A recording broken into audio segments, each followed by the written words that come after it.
President is one of the most important jobs in any country. You've got to make lots of decisions, get blamed for the outcomes of your decisions, and if you're lucky, you get to run for another term. Some heads of state get incredibly compensated for their time in office. They can't make the big decisions without making the big bucks, after all. Not every entry on this list is technically a president, but they're heads of state, and they're extremely wealthy, so why not just toss them in here? So here is a list of the richest presidents in the entire world. Number 10. Mohammed VI, King of Morocco, $2.1 billion.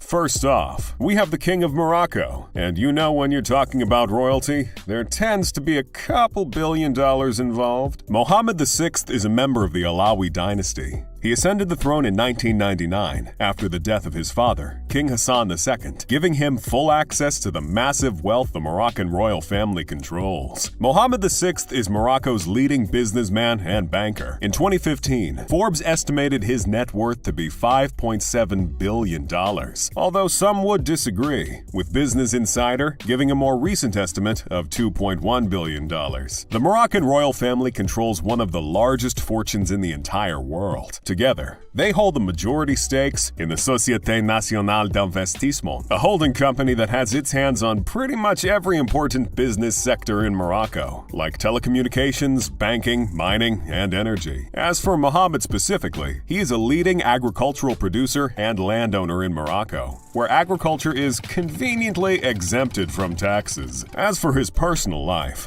Mohammed VI is married to Salma Banani, and they have 2 children together. His birthday is a public holiday in Morocco, and Forbes estimates that his palace has a daily operating budget of $960,000 daily. Number 9. Donald Trump, $2.5 billion. First of all, Vince, your grapefruits are no match for my Trump Towers. Former president, real estate developer, author, television personality, and professional wrestler, we all know who Donald Trump is, and that was before he even became president. Before taking his position in the White House, Trump was known mostly for being in charge of the Trump Organization, a real estate and licensing conglomerate that owns commercial and residential properties around the globe. He was also known for showing up unexpectedly on your TV. Trump made his incredible fortune through a whole host of different ways, licensing his name for a bunch of products around the world, earning 50% of all profits made by his TV show, The Apprentice, through his massive presidential salary of $400,000 a year and the $211,000 annual pension he earns as an ex-president. To name a few, this man makes money every which way possible. Trump's net worth has been heavily argued about for a very long time now. Some have valued it as low as $250 million, while Trump himself values it at up to $7 billion. On top of that, it's prone to some heavy fluctuation. According to Forbes, Donald Trump's net worth has peaked at $4.5 billion in 2017, falling down to $3 billion in 2019. They reported that the value of Donald's brand and real estate holdings have declined since he became president due to a couple of controversies he's been involved in. Right now, Forbes pegs his definitive net worth at $2.5 billion. Number 8. Sebastian Pinera, $2.8 billion. Next, we have the current and former president of Chile. He has been in his office since 2018, and he previously served as president from 2010 to 2014. He studied business engineering and got a doctorate from Harvard University, later going on to become a billionaire businessman. Certainly not the first one of those kind to make this list. Sebastian is the founder of credit card company Bancard, and he made his $2.8 billion fortune owning a bunch of other companies as well, like owning 90% of Chilevision, a TV channel that broadcasts nationwide. He also owns 27% of LAN Airlines and 13% of a football club, along with a bunch of other minor stock options in a bunch of different companies. He did eventually have to sell ownership to avoid a conflict of interest. He sold Chilevision for $160 million in 2010 to Time Warner, as well as his shares of LAN Airlines. In short, Sebastian is your typical billionaire businessman. He hasn't let being president slow his roll either. And why would he? People tend to want to do business with you when you're president. Number 7. Hans Adam II, $6.2 billion. Next up, we have the current reigning Prince of Liechtenstein. He formally succeeded as Prince of Liechtenstein upon the death of his father in 1989. Now, Liechtenstein might not be the largest country in the world. In fact, it's one of the smallest countries in Europe, occupying only 62 square miles, and with a population of about 38,000 people. But it's got a pretty healthy GDP of over $6 billion and an even wealthier royal family. Hans Adam II owns the banking group Liechtenstein Global Trust, the largest family-owned private banking and asset management group in the world. The fortune of the Liechtenstein royal family has been estimated as high as $7.6 billion, and Hans Adam II's personal fortune was estimated at about $4 billion, and this was back in 2003. They've only gotten richer ever since. Hans is considered one of the richest European monarchs and heads of state. He owns an extensive art collection, much of which is displayed for the public, and like any true monarch, he lives in a massive castle. As of 2022, his net worth was estimated to be around $6.22 billion, making him the 453rd richest person on Earth with a net worth that rivals the GDP of the country he's running. Number 6. Silvio Berlusconi, $6.8 billion.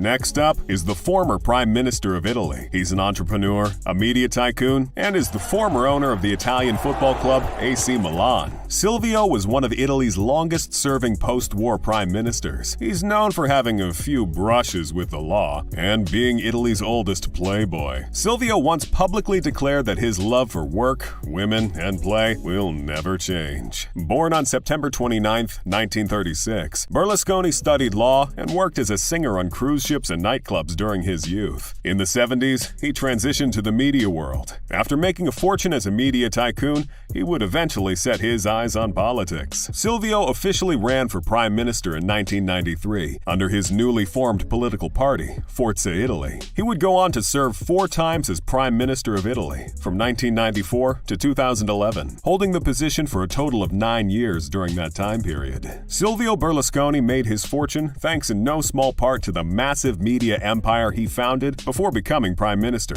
and continued to run long after. He first entered the media world by setting up a small cable television company called Telemilano, and by 1978, Berlusconi founded his first media group, Fininvest. His adventure in the media world helped him earn 113 billion Italian lire, that is, which was about $70 million. Number 5. Mohammed bin Rashid Al Maktoum, $14 billion. I remember as a child trying to climb this, I couldn't.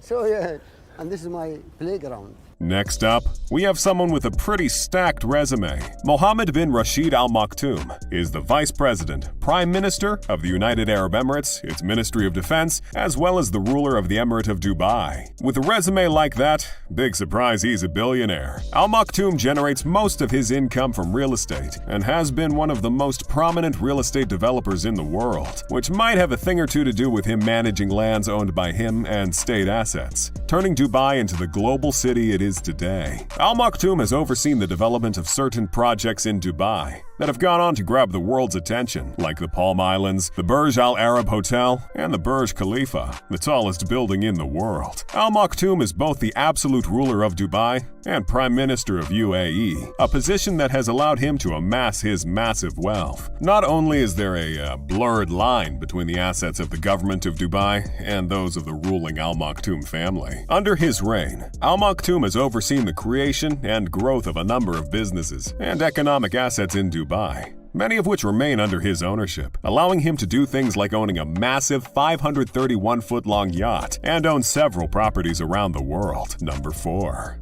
Khalifa bin Zayed Al Nahyan, $15 billion.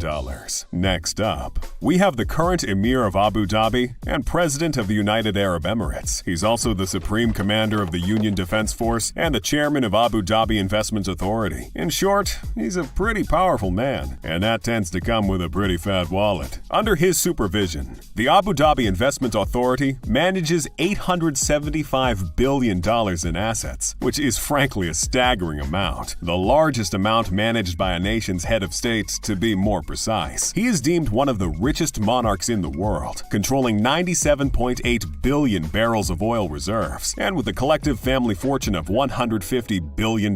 Big surprise, Forbes named him in their list of the world's most powerful people. Khalifa bin Zayed Al Nahyan succeeded his father, who died in 2004, becoming the president of the UAE. He's held quite a few positions long before this one, though. He's been prime minister, head of the Abu Dhabi cabinet, minister of defense, and minister of finance. After suffering some health issues, he's taken more of a low profile when it comes to state affairs, leaving the day-to-day stuff to his half-brother, Mohammed bin Zayed Al Nahyan. He still owns several $1 million worth of properties in Seychelles and the United Kingdom, though. When you have all that cash, what else are you gonna do? Not buy properties around the world? Number 3. Hassan al-Bolkiah, $20 billion. Next up, we have the billionaire Sultan of Brunei. He was born on July 15, 1946, to the previous Sultan, Omar Ali Saifuddin III. Hassan al had 9 siblings, but was chosen to succeed his father from an early age, and by 1967, he ascended the throne as Sultan. Sultan Hassan al-Bolkiah of Brunei is counted among the richest sultans in the world. In fact, he was considered the richest man in the world for a while, until the 1980s. The largest source of his earnings is from oil reserves and natural gas. And with Brunei being the 5th leading oil producer in Southeast Asia, the Sultan has been a very rich man for a very long time. Hassan al-Bolkiah has amassed the world's largest collection of cars. He owns approximately 7,000 cars, with a combined value of over $5 billion. The Sultan has 500 Rolls-Royces and 300 Ferraris in his collection of cars. And among his collection is a gold-coated Rolls-Royce. Talk about opulent, but it gets even crazier. The Sultan also has several incredibly luxurious private jets, including a Boeing 767-200, an Airbus A340-200, and a Boeing 747-400, which just also happens to be gold-plated as well. When you've got the funds, why not, right? The man apparently spends about $20,000 for a single haircut, so this isn't exactly out of left field. Number 2. Wajira Longkorn, $40 billion. We love them, all of them. We love them, all of them. We love them, all of them.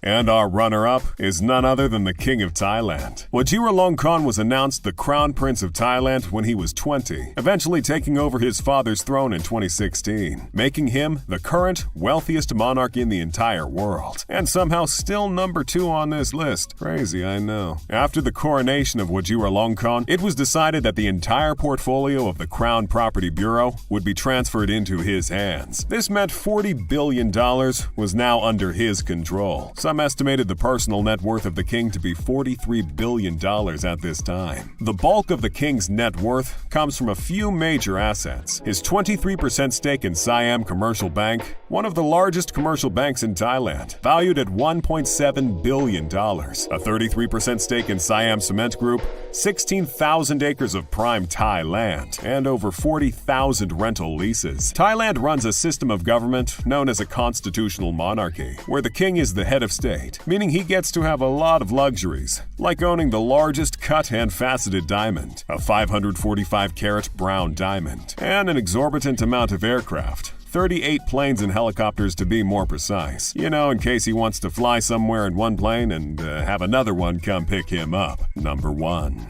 Vladimir Putin, $200 billion.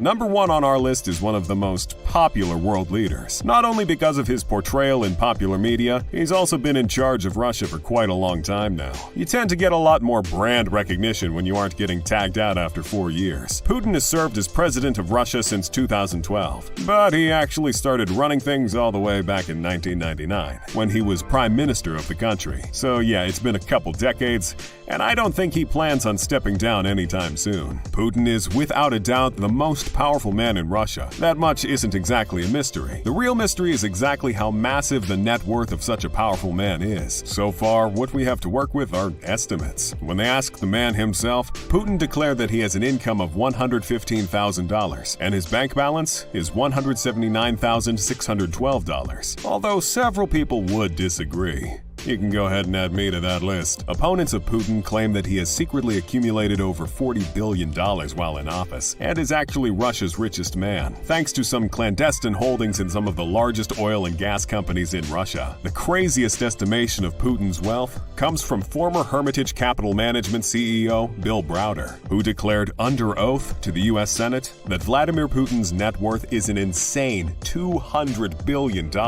making him worth more than the GDPs of several small nations. Which one of these world leaders do you think is secretly the richest one? If you enjoyed this video, you should definitely click a video on the screen. It's pretty good too. See you there. Don't forget to subscribe, it's free.